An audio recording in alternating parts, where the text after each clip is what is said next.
মজার recipe share করতে আসলাম, যার জন্য আমাকে লাগবে এখানে হাফ কেজি পরিমাণের হচ্ছে মানে 8 পা পরিমাণের মতো নিয়ে নিয়েছিলাম ডাউল।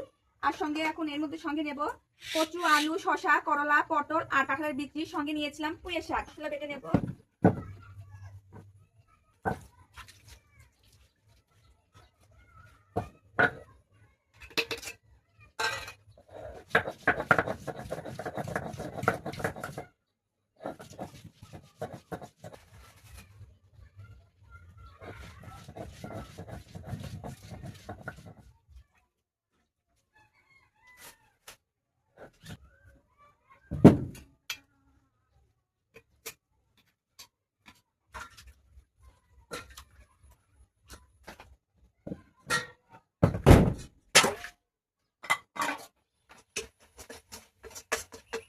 সবগুলো সবজি ধুয়ে নেব। ডাউলটা অলরেডি সেদ্ধ হয়ে গেছে।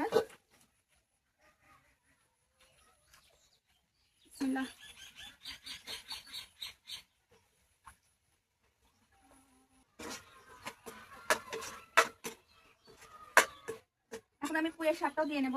বিসমিল্লাহ।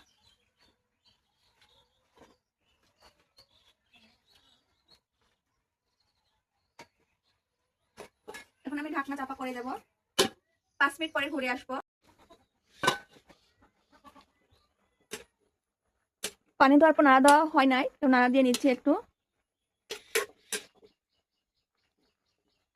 একটু সেদ্ধ হয়নি, এখন নামিয়ে নেব।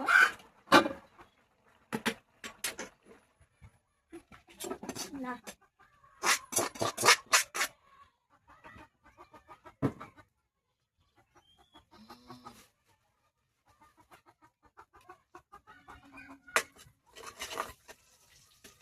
দিয়ে দেবো পেঁয়াজ কুচি।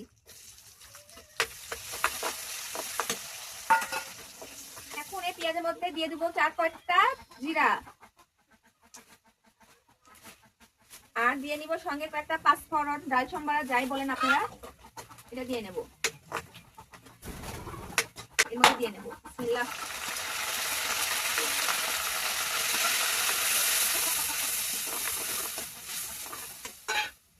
এখন দিয়ে নিব লবণ। এখন দিয়ে দিব হলদি গুঁড়া।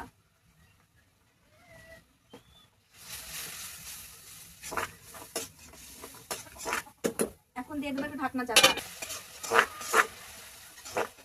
যখন মশলার উপরে তেল ভেসে উঠবে তখনই আমি এখন আমার সেদ্ধ করে রাখা ডাউল, পুঁই শাক, কাঁঠালের বিচি, আলু, কচু, শসা সব একে দিতে করে দিয়ে সেদ্ধ করে রেখেছিলাম, এগুলো সব এখন আমি মশলার মধ্যে দিয়ে নেব। বিসমিল্লাহ। দেখে তো মনে হচ্ছে অনেক মজা হবে।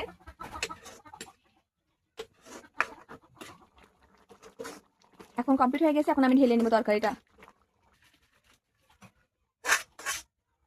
তো আমার ভাত, গরম গরম ভাত, গরম গরম ভাত নিয়েছি, যেহেতু মরিচ নেই। এখন আমি এই তরকারি নিব। বিসমিল্লাহ।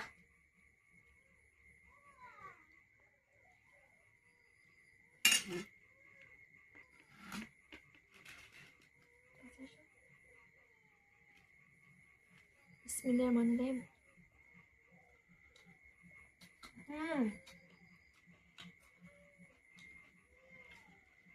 সেই টেস্ট হয়েছে। একদম সব সবজি মজে গেছে। 5 পয়েন্ট দেওয়াতে একটা অন্যরকম স্মেল আসতেছে, বেশ মজা।